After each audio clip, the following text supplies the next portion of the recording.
ఓం శ్రీ సద్గురు చరణారవిందాభ్యాం నమః. ఓం శ్రీ గణేశ శారదా సద్గురు మంగళమూర్తిభ్యో నమః. ఓం నమో భగవతే వేదవ్యాసాయ నమః. ఓం నమః ప్రణవార్థాయ శుద్ధ జ్ఞానైకమూర్తయే నిర్మలాయ ప్రశాంతాయ దక్షిణామూర్తయే నమః. ఓం ఈశ్వరో గురురాత్మేతి మూర్తిభేద విభాగినే వ్యోమవద్వ్యాప్తదేహాయ దక్షిణామూర్తయే నమః. సకల జగత్తునికి కూడా ఆధారభూతుడై మూల కారణంగా భగవంతుడే ఉన్నాడు. ఆ పరమాత్మయే తన యొక్క విహారం కోసమే తనను తానే నామరూప జీవ జడాత్మకంగా ప్రపంచాన్ని సృష్టించాడు. అలా సృష్టించి ఆ విశ్వమంతా భగవంతుని ఆధారంగా చేసుకునే ప్రకాశిస్తూ ఉన్నది. మరి ఏ విధంగా అంటే కుండకు, మట్టికి, వస్త్రానికి, దారానికి, బంగారానికి, ఆభరణాలకి లాగానే జగత్తుకు, బ్రహ్మంకు కూడా కార్యకారణ భావాన్ని గురించి తెలియవలసినదే.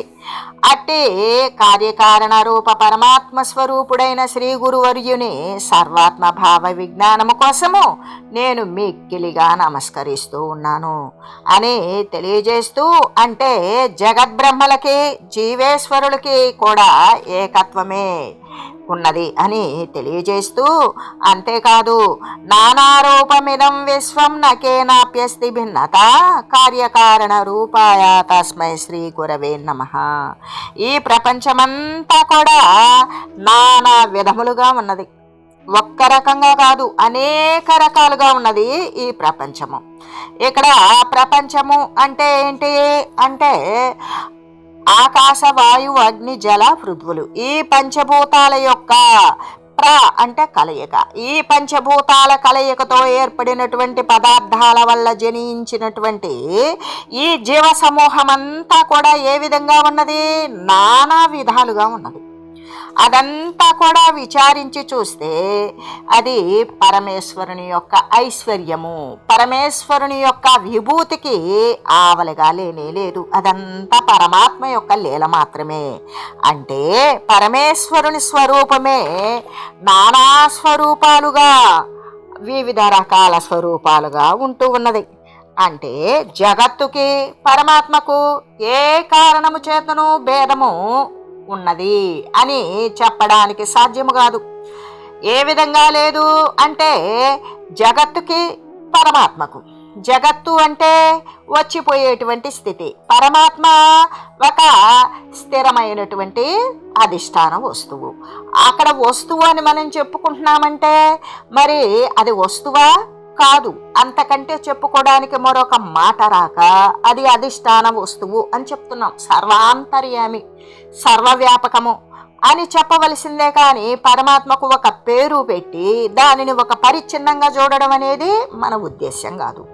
అట్లాగే ఈ జగత్తు పరిమితమైనది, విచ్ఛిన్నమైనది, వచ్చిపోయేటువంటిది. ఈ వచ్చిపోయేటువంటి దానికి ఆధారం స్థిరమైనటువంటిది. ఆ స్థిరము నుండే జాలువారుతుంది, వెళ్ళినప్పుడు స్థిరమనందు లీనమవుతుంది. ఈ విధంగా వచ్చిపోయేటువంటి స్థితి కలిగినటువంటి జగత్తుకి, పరమాత్మకు కూడా ఏ కారణం చేత అంటే ఇక్కడ మరి పరమాత్మ కంటే జగత్తు వేరు అనేటువంటి భేదాన్ని గురించి మనం చెప్పడం సాధ్యమవుతుందా?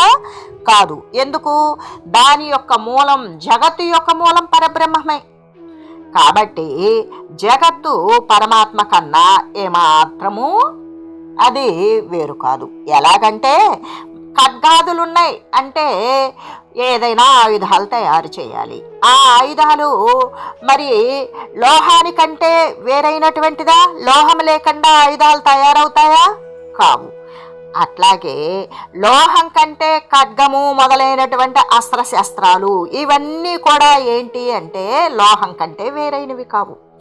అలాగే ఈ రాకపోక వస్తువు స్థితి కలిగినటువంటి ఈ జగత్తు కూడా ఆ స్థిరమైన, శాశ్వతమైన, సదా నిలయమై ఉన్నటువంటి సర్వానికి ఆశ్రయమైన పరమాత్మ వస్తువుకి ఏమాత్రం భేదం లేదు. ఎందుకు అంటే పరమాత్మ నుండే జాలువారి పరమాత్మలోనే లీనమవుతుంది. సర్వము నిండింది పరమాత్మ అయినప్పుడు మరి జగత్తు సృజించబడిన తర్వాత దాని యొక్క ఉనికి స్థితి పరమాత్మ ఎందేగా జరుగుతున్నది. దాని యొక్క లేకుండా పోయేటువంటి స్థితి అది కూడా పరమాత్మ ఎందే. ఎందుకు? సర్వమాత్మమయం జగత్తు, సర్వము కూడా నిండి ఉన్నది పరమాత్మే అని చెప్పడం చేత. అట్లాగే మరి కారణము లోహమైనప్పుడు కార్యం ఖడ్గాదులే కదా. ఖడ్గము మొదలైనటువంటి అస్త్రాలు తయారవుతున్నాయి అనేటువంటి కార్యం తయారయ్యింది అంటే ఆ కార్యానికి కారణం ఏంటి? లోహమే. లోహము నుండే ఈ యొక్క తదితరమైనటువంటి వస్తువులు ఉత్పన్నమవుతున్నవి. అట్లాగే కార్యకారణ స్వరూపుడైన ఆ పరమాత్మ స్వరూపుడు అయినటువంటి శ్రీ గురుదేవుని కొరకు నేను ఏకత్వ జ్ఞాన సిద్ధి కోసము, ఎందుకు ఈ జగత్తులోకి రాబడినటువంటి ఈ యొక్క ఉపాధులు పరమాత్మ కంటే భిన్నమైనవి కావు అనేటువంటి విషయాన్ని సిద్ధింపజేసుకునే జ్ఞానం కోసం నేను ఎల్లవేళలా కూడా ఆ కార్యకారణ స్వరూపుడైన పరమాత్మ ఏకరూపుడైన శ్రీ గురుదేవుని కొరకు నేను ఎల్లవేళలా కూడా అటువంటి జ్ఞానము కలిగి దాని యందు స్థిరపడి ఉండేలాగా ఉంచమని సిద్ధింపజేసుకోవడం కోసం నేను ఆ శ్రీ సద్గురుదేవుని ప్రార్థిస్తూ ఉన్నాను అని చెబుతూ, అంతేకాదు విచారించి చూచినట్లయితే ఇక్కడ కార్యము కారణత్వము అనేటువంటిది జీవ బ్రహ్మ అభేద నిరూపణ కోసం ప్రతిపాదించినదే అయినప్పటికీ కూడా ఆ కార్య కారణభావము అనేటువంటిది ఎలా ఉంటుంది అంటే మాయా విద్య అంటే మాయోపాధులు విద్య అవిద్యోపాధుల చేత వ్యవహరింపబడినట్లుగానే ఉంటుంది. అలాగే విశ్వమంతా కూడా దేని చేత నిండబడి ఉన్నది? ఉపాధి వశము చేతనే నిండబడి ఉన్నది. అది ఎటువంటి ఉపాధులు అంటే అనేక రకాలైనటువంటి ఉపాధులు, ఇక అసంఖ్యాకమైనటువంటి ఉపాధులు. ఏది అంటే స్థావర జంగమ రూపములు, చేతన అచేతన రూపములు, స్థిర చర రూపంలో, చర అచర వస్తువుల రూపంలో, ఇక సర్వ పదార్థాలతో కూడుకొని సర్వ జీవరాశి కూడా అనేక రకాలైనటువంటి ఉపాధులతో నిండబడి ఉన్నటువంటిదే ఈ యొక్క విశ్వం. అది ఏ విధంగా అన్ని రకాలైనటువంటి ఉపాధి వశము చేత వేరువేరుగా కనబడుతుంది అంతే. అక్కడ ఎందుకు అంటే ఉపాధి అనేటువంటిది నిత్యం కాదు. అది వచ్చిన దాని యొక్క ఆయు పరిపాకం వరకు ఆ ఉపాధి ఎంతకాలం ఉండాలో అంతకాలమే ఉంటుంది, నిత్యం కాదు. అది వెళ్ళిపోతుంది, మరొక రూపం ధరిస్తుంది. అట్లాగే ఆ నిత్యముగా అనేటువంటిది మరి ఏంటది అంటే ఆ ఉపాధి కల్పించబడింది. అంటే ఏ విధంగా అంటే చంద్రుడు ఒక్కడే అయినప్పటికీ కూడా అనేకమైనటువంటి ఘట ఉపాధుల చేత నానా విధాలుగా భాషిస్తూ ఉన్నాడు కదా. ఎట్లా అంటే ఇప్పుడు ఏ పరమాత్మ వస్తువు అయితే ఉన్నదో కుక్కయందు, నక్కయందు, చెట్టు యందు, పామునందు, పెట్టయందు, అడవినందు, అరణ్యమునందు, పీఠభూముల యందు, సముద్రాల యందు, నదుల యందు సర్వేక సమస్తము కూడా సర్వమాత్మమయం జగత్. ఈ విశ్వమంతా పరమాత్మ ఎందే ఊనుకొని ఉన్నది అన్నప్పుడు ఇక్కడ సముద్రము పరమాత్మ, మరి ఏంటది పిట్ట పరమాత్మ, చెట్టు పరమాత్మ అని విడివిడిగా చెప్పలేంగా. సర్వము పరమాత్మ అంటే పరమాత్మ కంటే అన్యమైన వస్తువు ఉంటే మనం చెప్పడానికే సాధ్యము కాదు, ఎందుకు లేదు కాబట్టి. అలాగే ఇక్కడ దానికి ఏ విధంగా మనకి పోలిక తీసి చెప్పారు అంటే చంద్రుడు ఒకడే అయినప్పటికీ కూడా అనేక రకాలైన ఘటాత్యుపాదులు, కొన్ని కుండలు పెట్టారు, కుండ నిండా నీళ్లు పోశారు, కొన్ని వెడల్పాటి పాత్రలు పెట్టారు, కొన్ని సట్లు, కొన్ని డేషాలు, కొన్ని బేషన్లు, కొన్ని మూకుళ్ళు, కొన్ని ప్రమిదలు, కొన్ని చెంబులు, కొన్ని తపేలాలు, ఇన్ని రకాల పాత్రలు పెట్టి వాటి నిండా నీళ్లు పోశారు. చక్కగా నిండు చంద్రుడు ఉదయించాడు. ఆ చంద్రునికి అవన్నీ పెడితే అప్పుడేమంటాం మనం? ఈ ప్రమిది చంద్రుడు, మూకుడు చంద్రుడు, చెంబు చంద్రుడు, తప్పేలా చంద్రుడు అంటామా? అనం. ఒకవేళ ఆ పాత్రలు తీసేశాం, ఆ పాత్రల్లో ఉన్న చంద్రులందరూ ఏమైపోయారు? ఏమీ అవ్వల. అసలు ఆ పాత్రల్లో చంద్రుడిలాగా కనపడ్డాడే గాని ఉండేది ఒకే చంద్రుడు. కానీ ఇన్ని రకాల పాత్రలు పెట్టడం వల్ల, పాత్రల నిండా నీళ్లు పోయడం వల్ల చంద్రుని యొక్క బింబం ప్రతిఫలించింది. అదేవిధంగా పరమాత్మ యొక్క రూపం చేతనం అనేది సర్వం జగత్తు ప్రతిఫలించింది. అంతేకాని ఇక్కడ కుక్కదేవుడు, నక్కదేవుడు, ఎలుక బొంటు దేవుడు లేదా ఏనుగు దేవుడు అని చెప్పరు కదా.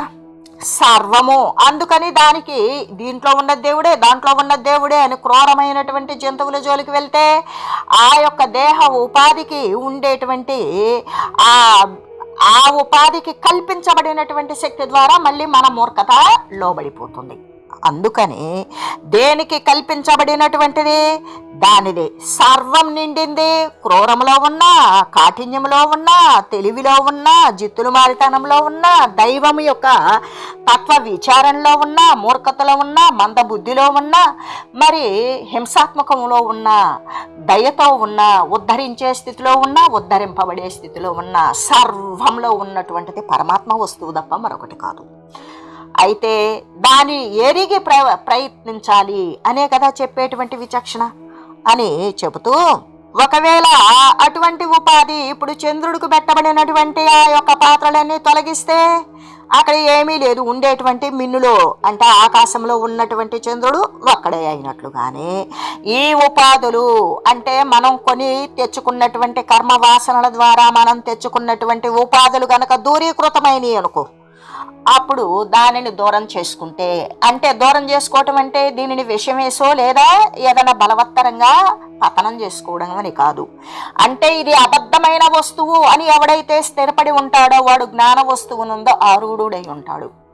అప్పుడు ఎప్పుడైతే జ్ఞానోన్ముఖంగా పయనిస్తూ ఉన్నాడో ఈ అబద్ధమైన వస్తువును అబద్ధంగానే భావిస్తాడు. అలా చేసిందే తత్వస్వరూపము, అదే తత్వ విచారణ. ఆ తత్వరూపమైనటువంటి పరబ్రహ్మమే అయ్యున్నది అని చెబుతూ, అంతేకాదు ఇది కార్యోపాధిరయం జీవ కారణోపాధిరీశ్వర కార్యకారణతాం హిత్వా పూర్ణబోధో వశిష్యతే. అంటే ఇది మాత్రమే పరిపూర్ణమైనటువంటి బోధ అని తెలియజేస్తూ, అంతేకాదు జ్ఞానశక్తి సమారూఢ తత్వమాల విభూషిణే భుక్తి ముక్తి ప్రదాత్రే చ తస్మై శ్రీ గురవే నమః. శ్రీ గురుదేవుడు సర్వకాలముల యందు ఏ విధంగా ఉంటున్నాడు అంటే సకల దృశ్యరహితుడై. అంటే గురుదేవుడైనటువంటి వాడు, గురువు అంటే మనం ముందు కూడా చెప్పుకున్నాం, గురువు అంటే బృహత్తరమైనది, పెద్దదైనది, మరి మహా గొప్పది, బరువైనది, భారమైనది. అంటే అటువంటి విషయాన్ని అవలోకించి అనుసరించి తాను అది అయ్యుండి తనను అనుసరించిన వాళ్ళకి ఆ తత్వాన్ని ప్రబోధింపజేయగలిగినటువంటి వాడే గురుడు. అటువంటి గురుదేవుడు సర్వదా అంటే భూత భవిష్యత్ వర్తమాన కాలాల యందు, గత కాలంలో కానీ అంటే జరిగిపోయిన కాలమునందు, జరుగుచూ ఉన్న కాలమునందు కానీ, రాబోయే కాలమునందు కూడా వానికి సకల దృశ్యాలు నశించిపోయి ఉన్నాయి. అటువంటి వాడే స్వస్వరూప జ్ఞానస్తు స్థిరత్వము చేతనే ప్రకాశిస్తూ ఉన్నాడు. ఏ విధంగా? స్వస్వరూప తన యందు సర్వ జీవరాశి యందు సర్వేక సమస్తమునందు ఏ ఆత్మస్వరూపమై ఉందో అదే తను, ఆ పరమాత్మ స్వరూపమే నేను అని ఎల్లవేళలా తన స్వస్వరూపాన్ని, తను పరమాత్మ స్వరూపమై ఉంటే ఆ పరమాత్మ స్వరూపాన్ని మరి అనుభవించి సాక్షాత్కరింపజేసుకునేటువంటి విజ్ఞానము, అటువంటి అనుభవము చేత సుస్థిరమై దాని యందే నిలబడి ప్రకాశిస్తూ ఉంటాడు సద్గురువరుడు. ఇంకా ఆ దేవుడు ఏ దేవుడు? శ్రీ గురుదేవుడు. శ్రీ అన్నప్పుడు సంపద. ఏ సంపద? గురువుల దగ్గర ఏ సంపద ఉంటుంది? గొప్పదైన, బృహత్తరమైన, గొప్ప తత్వ సంపద. ఏదైతే అమృతప్రాయమైనటువంటి ఏ పరమాత్మ సంపద, అటువంటి ఐశ్వర్యాన్ని ఇచ్చేటువంటి వాడు కాబట్టే శ్రీ గురుదేవుడు. ఆ దేవుడు బహువిధ వేదాంత తత్వార్థాలు అనే పుష్పమాలికల చేత అలంకరింపబడి ఉన్నాడు. ఏ విధంగా? అనేక రకాలైనటువంటి పూలతో, పుష్పాలతో, సుగంధ పరిమళ భరితాలతో ఉన్నటువంటి పూలమాలలతో అలంకరించబడి అలంకృతుడై ఉన్నాడు. అయితే ఇక్కడ మనం పూలతో అలంకరించినప్పుడు ఏమవుతుంది అంటే పూలు కొంత సమయం మాత్రమే ఉంటాయి. ఏది? ఉదయాన్నే వస్తే సాయంత్రం వరకు ఒక రకంగా ఉంటాయి. కానీ మధ్యాహ్నానికే దానిలో ఉన్నటువంటి సుగంధభరితమైనటువంటి సౌగంధం అనేటువంటిది సువాసన దూరం అయిపోతుంది. అయితే అది వడిలిపోతుంది. తర్వాత 4-5 రోజులు జరిగితే ఎండిపోతాయి. అటువంటిది కుసుమాలు అనేవి చాలా మృదువైనవి, లలితమైనవి. కాబట్టి ఈ కుసుమమాల, ఈ పూలతో కూడినటువంటి మాల కొంత సమయం మాత్రమే ప్రకాశిస్తూ ఉంటుంది, పరిమళంగా తాజాగా ఉన్నంతసేపు మాత్రమే. తర్వాత వాడిపోతుంది, కొంతకాలం గడిస్తే ఎండిపోతుంది. అయితే ఈ పుష్పరసం అంతా కూడా, ఈ పుష్పంలో ఉన్నటువంటి రసం ఏంటి, ఆ పుష్పంలో ఉన్నటువంటి తాజాదనం అనేటువంటిది అంతరించిపోతుంది గాలికి. ఆ పుష్పంలో ఉన్నటువంటి సహజంగా వచ్చేటువంటి ఆ పరిమళం కూడా కొంత సమయానికి పోతుంది. అయితే ఆ పరిమళం కూడా క్రమంగా నశించిపోగా పోతుంది. అయితే ఇక్కడ మనం ఏమని చెప్పుకున్నాము అంటే వేదాంతార్థ తత్వార్థాలు అని చెప్పుకున్నాం. ఆ దేవుడు స్వస్వరూప జ్ఞాన సుస్థిరము చేత ప్రకాశిస్తూ ఇంకా కూడా ఆ దేవుడు బహువిధాలైనటువంటి వేదాంత తత్వార్థాలు అంటే వేదాంత అర్థాలు అంటే ఏంటి అంటే వేదాంత అర్థాలు అంటే ఉపనిషత్తులు. అంటే ఈ వేదాంత అర్థాలు అనే తత్వమాల అట్లా పూలమాలలాగా కాకుండా, పూలమాల కూడా వేయచ్చు, కానీ రహస్యమైనటువంటి అర్థం ఏమిటి అంటే సర్వకాల సర్వావస్థల యందు కూడా ప్రకాశమానమై, ఏ విధంగా అంటే ఆ మాల ధరించాడు అంటే నవనవోన్ అర్థంగా, అంటే ఎప్పటికప్పుడు క్రొత్తగా తత్వాన్ని గురించి విచారించే జ్ఞానోన్ముఖుడై అటువంటి వేదాంత అర్థాలు అనేటువంటి ఉపనిషత్ మాలను ధరింపజేసినప్పుడు వాడికి క్రొత్తమైనటువంటి అనుభూతులు, క్రొత్త అర్థాలతో కూడినటువంటి అంటే పరిమళోపేతమైన, ఇక్కడ పరిమళము అంటే వాసన, వీని యొక్క అజ్ఞాన సంస్కారాలు నశింపజేసి జ్ఞానవంతమైనటువంటి సంస్కారాన్ని కలిగింపజేసేటువంటి పరిమళోపేతమై అనవచ్ఛిన్నమై, అంటే ఎటువంటి అవిచ్ఛిన్నము లేదు, కొనసాగుతూ ఉండేటువంటి జ్ఞానామృతము. ఏ జ్ఞానము అంటే అమృతము. ఎటువంటి అమృతము? చావు రానటువంటిది. చావు వచ్చింది అంటే శరీరము అనేది వస్తుంది, అంటే శరీరము వచ్చింది అంటే చావు వస్తుంది. కాబట్టి మళ్ళీ పుట్టకుండా ఉండేటువంటి స్థితి కలగజేసేటువంటి అమృతము, అదే జ్ఞానామృతము. ఆ అమృతము అఖండమైన మకరంద భరిత మగుచు, ఏ విధంగా ఖండము లేనటువంటిది. మళ్ళీ కూడా ఈ జన్మ జరా మరణాలు అనేది విచ్ఛిన్నమైనటువంటి స్థితిని దూరీకరించి అవిచ్ఛిన్నమైనటువంటి ఈ యొక్క పరమాత్మ పదాన్ని, శాశ్వత తత్వాన్ని శాశ్వతంగా సదా స్థిరంగా అంటి ఉండేటట్లుగా చేయగలిగినటువంటి ఈ వేదాంత అర్థాలు కలిగినటువంటి మాలిక అన్నప్పుడు పూలతో గుచ్చబడినటువంటిది మాలిక. ఇక్కడ వేదాంత అర్థాలు అంటే ఉపనిషత్తుల యొక్క అర్థాలు. ఈ ఉపనిషత్తులు వేద సమ్మతాలు. వేదాల నుండి ముఖ్యమైనటువంటి విషయాదులు జీవుడు తనను తాను ఉద్ధరించుకోవడానికి చేయవలసినటువంటి జ్ఞానవంతమైనటువంటి పైనాదులు. ఈ పైనాదులలో భాగం గురు శుశ్రూష. ఆ గురువు ఎటువంటి వాడు అంటే ఏ స్థిర పదార్థం అయితే ఉన్నదో దాని యందు చెలింపకుండా స్థిరంగా ఉంచగలిగినటువంటి అనుగ్రహ భాషణం చేయగలిగినటువంటి వాడే అయి ఉండాలి.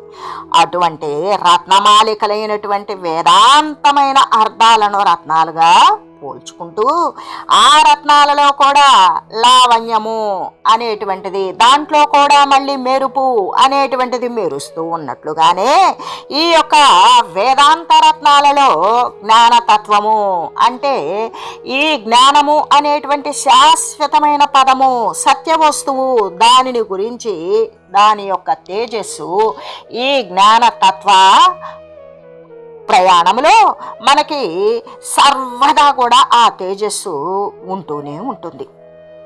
సర్వకాలాల యందు కూడా అది మనల్ని నడిపిస్తూ మనల్ని వెన్నంటే ఉంటుంది. అటువంటి నిరంతరమైన అంటే ఎడతెరిపి లేనటువంటిది, అంటే ప్రతి చోట కూడా కొనసాగింపే ఉంటుంది. అటువంటి కొనసాగింపు కలిగినటువంటి ప్రకాశమానమైనటువంటి జ్ఞానతత్వమాల అంటే ఈ జ్ఞానము. ఏ జ్ఞానము? పరమాత్మ తత్వాన్ని పొందగలిగినటువంటి జ్ఞానము. ఆ మాల ను విభూషితుడు అంటే జ్ఞాన తత్వాలతో అలంకరింపబడినటువంటి ఆ మహనీయుడు సద్గురువరేణ్యుడు. అటువంటి ఆ ప్రకాశమాన జ్ఞాన తత్వమాల అలంకృతుడైనటువంటి ఆ సద్గురుదేవుడు తన యొక్క శిష్యులకి పరమదయతో వారు బ్రతికి ఉంటే వారి యొక్క జీవనం కొనసాగేదానికి భుక్తిని కల్పిస్తాడు. మరి వారు శరీరం పోయిన తర్వాత ముక్తిని కల్పిస్తాడు. అంటే వాడి శరీరం ఉన్నంతసేపు కూడా ఆ పరమ పదస్థానాన్ని అనుసరించి ఆశ్రయించి అదే పరమస్థానీయంగా స్థిరపడి ఉండినటువంటి వానికి వాని జీవిక అనేటువంటిది వాని దేహం అంటే ఆ దేహానికి సదేహంగా ఉన్నప్పుడు భుక్తి, విదేహంగా ఉన్నప్పుడు ముక్తి రెండు కూడా ఇచ్చేటువంటి వాడే ఆ కరుణాసాగరుడు. కరుణతో నిండబడినటువంటి సముద్రము, కరుణకు సముద్రము వంటి వాడైన శ్రీ సద్గురుదేవుని కోసం నేను ఏ విధంగా అంటే వేదాంతము అంటే ఏ యొక్క తెలియబడేటువంటి విషయం ఉంటుందో దాని చివరి భాగము అనుభవించేటువంటిది, అనుభవించగా మిగిలినది పరమాత్మ వస్తువే. అటువంటి వస్తువునందు అంటి దాని యందు లీనమయ్యేటువంటి జ్ఞానాన్ని సిద్ధింపజేసుకోవడం కోసం ఎల్లప్పుడూ కూడా నేను వినమ్రతతో, అతి వినయముతో, అత్యంత శ్రద్ధాలువునై భక్తితో నేను సాష్టాంగముగా నా యొక్క 8 అవయవాలు కూడా భూమికి పడేటట్లుగా నేను ఆ యొక్క అవనత శిరస్కుడనై ఆ శ్రీ గురు పరమాత్మ చరణముల మీద నేను ప్రణామం చేస్తూ ఉన్నాను అని తెలియజేస్తూ, ఓం మంగళం శ్రీ గురుదేవాయ మహనీయ గుణాత్మనే సర్వలోక శరణ్యాయ సాధురూపాయ మంగళం. ఓం మంగళం. ఓం లోకా సమస్త సుఖినో భవంతు. ఓం శ్రీ సద్గురు పరబ్రహ్మార్పణమస్తు. ఓం తత్సత్.